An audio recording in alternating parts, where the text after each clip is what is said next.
এক পাগলে বলছে, আমার আল্লাহ যদি খুশি হয়ে আমাকে জাহান্নাম দেয় আলহামদুলিল্লাহ।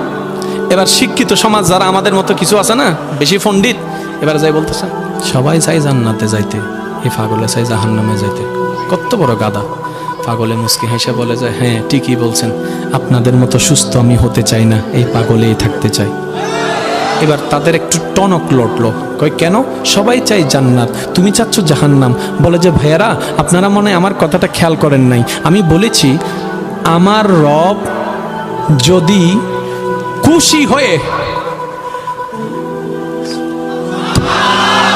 আমার রব যদি খুশি হয়ে আমাকে জাহান্নাম দেয়, আমি সেটাও নিতে রাজি। বলে যে এখনো বুঝলাম না।